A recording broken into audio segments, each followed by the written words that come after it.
do they talk about? I can't tell you from the stage. But so ever since this topic was brought, I was thinking about this subject from a very almost 3 centuries context of what is the relationship ideally between government and economy. And I was trying to anthropomorphize it in the sense that in human terms, which relationship is the role model? Wife, husband, father, son, mother, son, brother, sister, etc. And I believe, I could be wrong with this, my belief, that the best relationship between the government and the economy should be like a man and his neighbor's wife. They should know each other. They should know each other. They should have good, healthy social interactions, and it should stop there. And this is the basis philosophically of the term laissez-faire. Laissez-faire was a word coined by a French businessman when the king called all the businessmen after he had bankrupted France and said, "What can I do to make businesses grow?" And that businessman had the wisdom to know that government censorship and government patronship are both dangerous for business. The business will grow best when the government leaves it alone. Laissez-faire means leave us alone. But that's not going to happen. If you like politics or not, you believe in politics or not, you're interested in politics or not, bad news is politics is interested in you. And it's interested in your wallet, among other things. So in this context, and before I go there, I'll just bring something very interesting that was missed in the introductions. How many people in the audience are born before August 15, 1947? 3 of them. 2 of them on the stage. It doesn't look like it, but 2 of the 4 people on the stage are born before Indian independence. So I would, before we get to more contemporary realities, ask Shyam Mohan Garu and Punal Lakshmi Garu, just take a minute and ask yourself and answer this for us.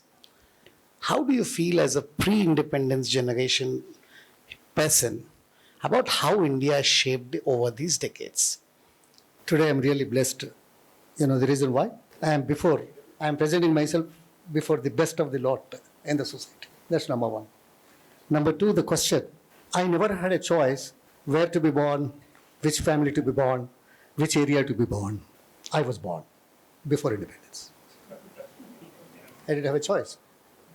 But in one sentence, my being before you, cattle shed born to capital city via Washington DC aerospace.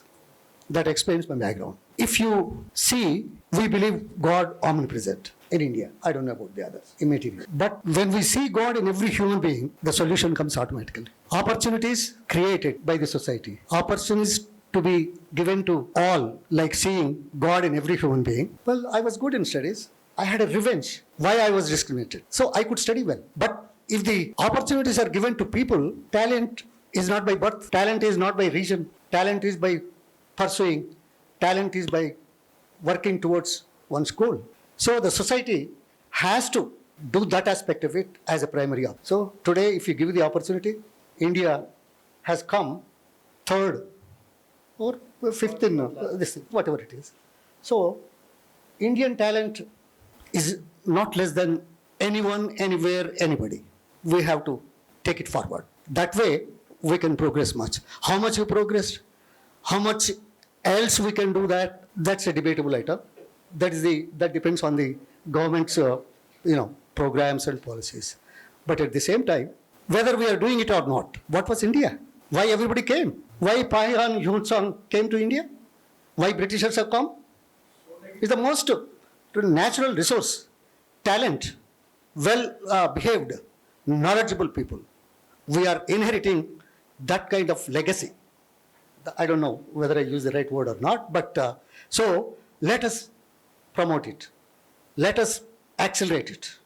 We are second to none in this world, as earlier we proved and we can prove in the future. Our population in the state of the country, almost 66% people depend on agriculture.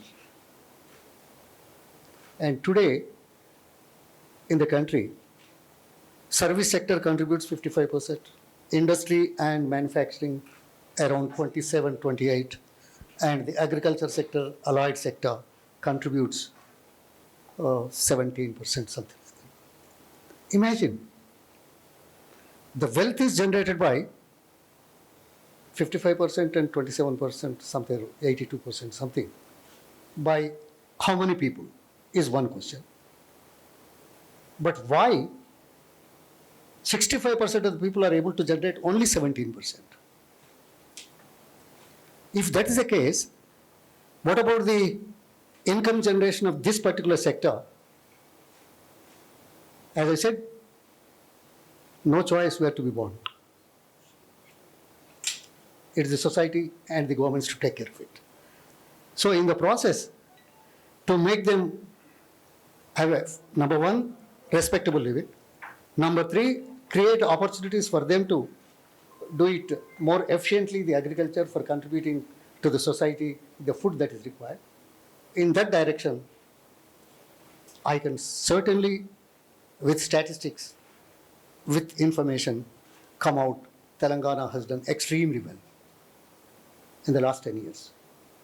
Though I was there before for 45 years with the Congress. Among the states, it has done extremely well. From 68 to 70 million tons, production per year is almost close to 300 lakh tons. It's not by blowing a whistle. It's not blowing, doing something, a magic trick. No. Doing something which is required in the process of, by doing so, in the process of creating employment. Thank you. Thank you, Kunal Garu. I think, we started out well from the, Vedic times, how women have to be respected and how women have to be given precedence over anybody else in the house. From there, we, of course, went through difficult times, and not because of our own doing, but we have been plundered, not just as the economy, but even culturally we were plundered. So our values have been eaten into, and somewhere along the way we lost a lot of things. But when we started getting into the era of globalization, India also started mimicking other countries. So a bit of aping the West also has come. But the underlying thread is cultural erosion. And it has reached a level where today I wear a sari and go and speak at an international conference.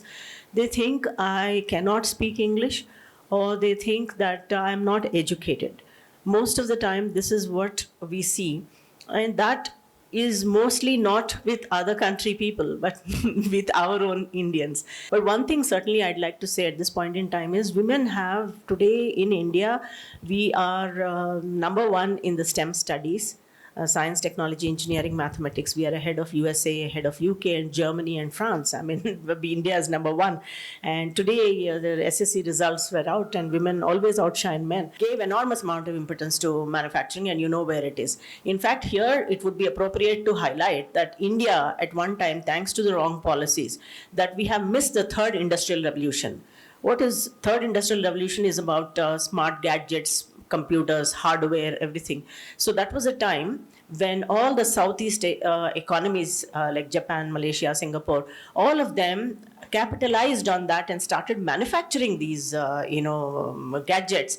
But India, policy-wise, was never ready for it. They said, okay, let them manufacture. We will, collaborate with them, unfortunately. So we missed the entire revolution, third industrial revolution. We became paradoxically a marketplace for that. So every good was dumped onto India. So, but our Prime Minister said that nothing doing, we will start recasting the equation. We will get into manufacturing, and today practically you see manufacturing everywhere and a substantial amount of contribution to manufacturing. I think that is one transformative policy that we've done. The second thing is about creating marquee infrastructure. Remember those days, I mean, we knew that India had great potential, but, we were not connected, the highways or the ports or the airports, whatever. We were not connected. Today, I remember once there was a mayor from China. We were like this discussing 15 years back in administrative staff college, and there was this mayor from China, and she was talking about the the country's agility in building roads. And we were like, I mean, it's such a dream to build, roads at that pace. But today, we are building faster than China. We have bigger road work than China, road network than China. So we are building, in fact, recently I saw 100 days, 100 kilometers. Typically on one day, we are building 28 kilometers, 24 hours, but 28 kilometers. So unbelievable amount of thrust on physical infrastructure. Not only that, on what we call as soft infrastructure. Thank you so much, Mr. Sriram. Mr. Sriram has been a very old, distinguished friend of mine. So, coming to the point, frankly speaking, I was born in 1943, just before independence and all that, maybe. Thereafter, I am influenced by my parents, my brother, the society as such. I have been watching very closely what exactly was the trend at that point of time, from where we started, where we are today. I am extremely happy and proud to say that we are where we are. The kind of growth, the development in technology, in education, industrial sector, I mean, everywhere. I mean, adult franchise, Panchayat Raj, look at any sector for that matter. The foundations were laid by the founders of this country who fought for democracy thereafter. Coming back to the point, let me very proudly present to you, sir. We are discussing economy, we are discussing employment, we are discussing other things.